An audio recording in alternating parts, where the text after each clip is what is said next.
Sejam bem-vindos a mais um episódio do nosso podcast Interação e Autismo. No episódio de hoje, eu vou usar uma entrevista que deu muito o que falar no Brasil. A entrevista do Dr. Salomão Schwarzman sobre autismo na TV Cultura. Ele é um médico com décadas de experiência, com muita produção científica na área, e selecionei alguns trechos para a gente comentar e para reforçar aqui algumas informações que eu considero chave dentro dos primeiros anos de vida. E aqui o meu objetivo é sempre claro, não é? Poder espalhar informação e promover a ciência de base clara, linguagem fácil para os pais. Vamos lá? Vou mostrar para vocês um primeiro trecho. Cada criança tem seu tempo, mas é tempo muito limitado. O que vale para uma criança de 1 ano e meio, dificilmente vale para uma de 3. No ponto de vista de desenvolvimento, você não tem marcas que são absolutamente uniformes. Então, toda vez que você fala em desenvolvimento, você pode perceber que você fala assim, bom, o cara vai andar entre 12 e 16 meses. Ele vai falar entre tanto e tanto. Há exceções, né? Então, eu acho assim, é preciso levar em conta essas diferenças, mas elas têm um limite. Quando a gente fala, cada criança tem o seu tempo, isso é um jargão, não é? Mas, na verdade, o que a gente está falando é que os marcos do desenvolvimento, eles não têm uma data fixa, não é no dia, a criança faz aniversário 17 de setembro, não é naquele dia que ela vai andar. Elas não andam exatamente aos 12 meses, umas andam aos 12, 13, 14, como disse o doutor Salomão. Esse é um desvio padrão do próprio desenvolvimento em si. É aquilo que é esperado para a média das crianças naquela idade. Você pega um monte de crianças e a média de todas as crianças faz aquilo entre 12 e 16 meses. E isso faz uma diferença enorme na prática. Por quê? As pessoas confundem desvio dos próprios marcos do desenvolvimento com um sinal de alerta. Um marco de desenvolvimento, ele é uma janela de variação normal na média das crianças, e cada criança dentro desse desvio tem o seu tempo. Isso é real, isso é ciência, a gente sabe disso. Mas um sinal de alerta é quando essa criança já ultrapassou essa janela. E não só em termos de tempo, mas também em termos de qualidade. Essa distinção aqui é fundamental. Quando a gente fala de sinais de alerta no autismo, a gente não está só falando de uma criança que ainda não faz algo. A gente está falando de uma criança que até pode fazer, mas eventualmente faz de forma diferente, faz com menos frequência, não faz em todos os lugares, e a qualidade, a forma como ela faz, é um pouco diferente do que a média das outras crianças. Quando a gente fala, por exemplo, de olhar, uma criança com autismo, ela não necessariamente nunca olha. Ela pode olhar algumas vezes, não é? Mas ela não olha com a mesma qualidade. Muitas vezes ela olha através do adulto. Ela olha e fica pouco tempo, ela não sustenta esse olhar durante a manutenção. E é exatamente isso que a gente vai buscar quando fala de sinais de alerta. Aqui a importância é o tempo, onde a gente sai desses marcos do desvio padrão, mas também a qualidade e a consistência entre todos os ambientes e com todas as pessoas. Não se faz diagnóstico de autismo em bebê. Quando se fala em diagnóstico precoce, não significa dizer que quando eu vejo uma criança com 1 ano, eu tenho certeza que ela é autista ou que ela não é. Por várias razões. O que eu posso perceber? Que ela está tendo algum tipo de atraso significativo que, entre outras várias coisas, pode ser autismo. E eu devo intervir. Quando que eu devo intervir? Não só quando o diagnóstico foi feito. Quando há uma suspeita de que o desenvolvimento daquela criança não é o mais adequado. PEC por excesso. Quando o doutor Salomão Schwartzman fala, não se faz diagnóstico em bebês, eu acho que a gente até pode falar assim: que bom, não é? Meu filho não vai ter um diagnóstico de autismo eventualmente". Quando a gente fala de que não se faz diagnósticos em bebês de 1 ano, é exatamente porque esse bebê ainda está num processo de início de desenvolvimento, e óbvio que muita coisa para frente ainda vai acontecer com esse bebê. A gente precisa prestar atenção é que um bebê de 1 ano ainda tem muito tempo pela frente, muita coisa vai acontecer, por exemplo, dentro do próximo 1 ano dele. E para a gente ter um diagnóstico, a gente precisa ter certeza e consistência nesses comportamentos durante um pouco mais de tempo. Mas a grande verdade é que, se a gente de fato vê sinais de alerta de um bebê de 1 ano, isso quer dizer que esse bebê não está tendo um desenvolvimento de forma intuitivamente, instintivamente natural dentro daquilo que é esperado. Ou seja, muitos bebês precisam de estímulos, precisam de intervenção para que esse desenvolvimento muitas vezes ocorra e que essa criança não tenha prejuízos nem a curto, nem a médio e nem a longo prazo. E nós estamos a falar de uma idade em que a neuroplasticidade e essa janela, de novas conexões neuronais está a todo vapor e que a gente não pode perder. Se esse diagnóstico se fecha ou não mais tarde, algumas vezes não, mas muitas vezes sim. E esse é um ponto que gera muita confusão e muita ansiedade nos pais, mas que precisa ser dito e com muita clareza. Não se faz diagnósticos de autismo em bebês de 1 ano, não se fecha, não se põe rótulos, com códigos, mas isso não significa que nós vamos esperar.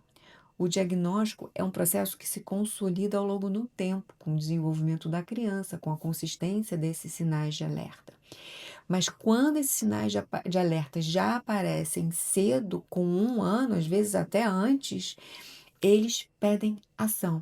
Eles não precisam de espera. A intervenção precoce não depende do diagnóstico, ela depende do reconhecimento de que alguma coisa no desenvolvimento merece atenção e estímulo. E quanto mais cedo, melhor é o prognóstico. E isso não sou eu que digo, é a ciência. Porque com diagnóstico ou não, o desenvolvimento não espera. E a intervenção também não deve esperar. Então, a gente normatiza muito coisas que não são normais. E isso que você falou. Bom, doutor, cada criança tem o seu tempo. Sim, mas é um tempo limitado. Muitas vezes, quando a gente fala de normatizar, normalizar algumas coisas, de que, por exemplo, cada criança tem seu tempo, a impressão que me dá muitas vezes, e aqui partilhando com vocês, é de que isso é quase um consolo, ou uma forma das pessoas não encararem, emocionalmente de uma maneira, mais dura, um sinal de alerta. Por quê? Isso eu vejo ao longo desses anos todos em que se fala de diagnóstico, de intervenção precoce, quando um pai e uma mãe vê um sinal de alerta e que aquilo gera dúvidas e muitas vezes quase certeza, obviamente, isso gera ansiedade, gera muito medo. As pessoas de fora, não é, muitas das vezes percebem isso e até sabem algumas vezes que existem esses sinais, mas elas também não querem confrontar os pais com isso, não é? Então usa-se esses jargões prontos, não é, para evitar esse confronto, para tirar, né, para esse impacto da ansiedade. Outras vezes, é simplesmente porque essas pessoas não têm essa informação, não sabem mesmo, principalmente quando a gente fala de bebês, as pessoas não sabem bem o que esses bebês conseguem fazer, por exemplo, em termos de interação social. A grande maioria das pessoas não sabe que um bebê deveria ou consegue alternar a atenção entre um objeto e um adulto para partilhar aquela interação. Eu acho que a gente precisa ter algum cuidado, principalmente as pessoas que estão de fora, porque algum desses jargões, não se preocupe, cada criança tem seu tempo, tá tudo bem, todo mundo faz isso. Precisa ser usado num contexto muito certo, porque se ela é usada, não é, como um mecanismo de, evitação desse confronto da ansiedade dos pais, ou até mesmo é usado como um mecanismo de desinformação, porque eu não sei, então pronto, é todo mundo assim, não liga, não tem problema. Eu acho que aqui a gente faz, um retrocesso com essa família, não é, que algumas vezes já tá começando a ter um pensamento mais estruturado em relação a isso, e a gente faz um retrocesso com essa família que a gente precisa ter cuidado. E eu sou daquelas, não é, assim, se eu não sei de fato, se eu não sei se aquilo é ou não para a criança fazer, eh, eu não falo nada. As pessoas não precisam consolar esses pais dizendo frases que parecem positivas, otimistas, mas que eventualmente a pessoa até sabe que não é verdade, porque isso não ajuda. Por que não dizer: "Pronto, olha, eu entendo, os pais têm muita dúvidas. Por que que então, se você tem dúvidas, você não procura uma informação mais especializada, não é? Eu realmente não sei te dizer, não sei responder, ou eu conheço como é que foi com o meu filho, com os filhos das outras pessoas são diferentes, não é? Por que que você não procura então um profissional que tenha experiência em desenvolvimento, ou não sei, você filma, mostra um especialista, mostra um pediatra que possa ter mais especialização nessa área, mas não adianta mostrar para avó, não adianta mostrar para todo mundo, não adianta pedir informações, aleatórias, porque quando se trata de desenvolvimento, a gente está falando de informação mais específica, e que os pais precisam ter acesso, mas precisam ter acesso com estrutura, com base em ciência, com ajuda de um especialista e não com opiniões e jargões prontos, como a criança tem o seu tempo, ou isso é normal, ou toda criança faz isso. Não façam isso, porque isso não ajuda. E aí eu queria perguntar pra você por que que as crianças autistas têm essa grande dificuldade de socialização, assim? Se tem algum marco biológico, assim, de onde que vem essa grande ansiedade? O dia que eu descobri, eu ganho o Nobel. E nós vamos aplaudir. Não sei por quê. Quer dizer, é uma dificuldade básica. Evidentemente, isso tem a ver com a forma como o cérebro funciona, que áreas cerebrais são mais ativas ou menos ativas. Tem muito a ver com o tipo de conectividade que você estabelece entre neurônios. Tem a ver com um monte de coisa. Mas eu diria, o ponto central do autismo, né?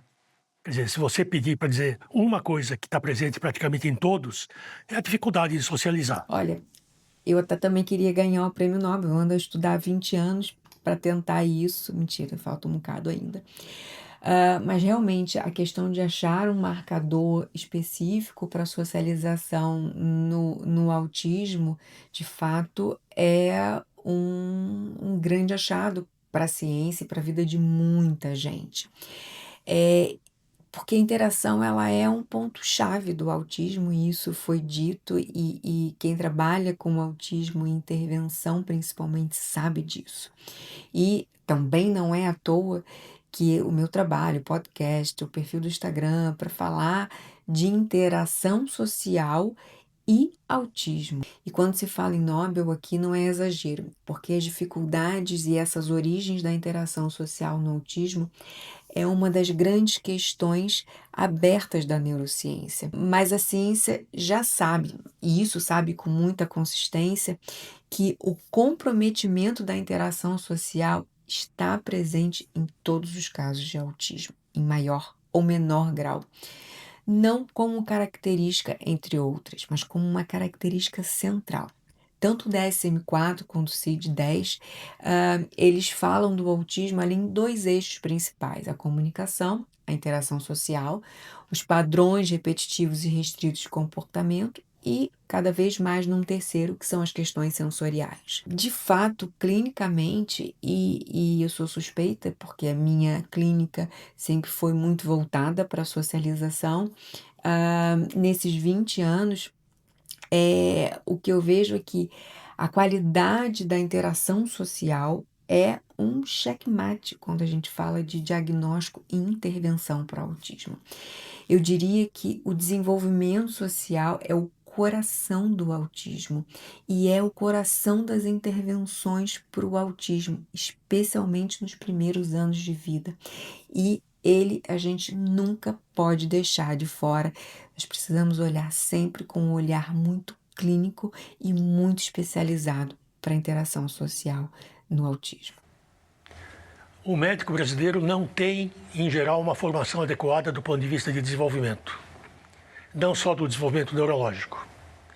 Muito frequentemente, o médico formado no Brasil, em muito boa parte, ele é um sujeito que faz puericultura, que reconhece as doenças mais tradicionais, mais fáceis de ser observadas, e conhece pouquíssimo sobre coisas como autismo. Não só autismo, né? Como deficiência intelectual, como uma série de outras coisas, que lamentavelmente acabam sendo da alçada do especialista, o que é um absurdo.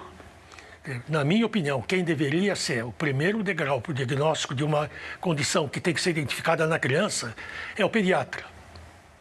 No meu curso, que aliás já faz muito tempo, mas não mudou muito, ninguém falou sobre deficiência intelectual, ninguém falou sobre autismo, nem pensar. Não se sabia o que era isso. Então, realmente, é um problema de formação. E que tipo de... Muita gente pisa sempre em ovos, que são os médicos.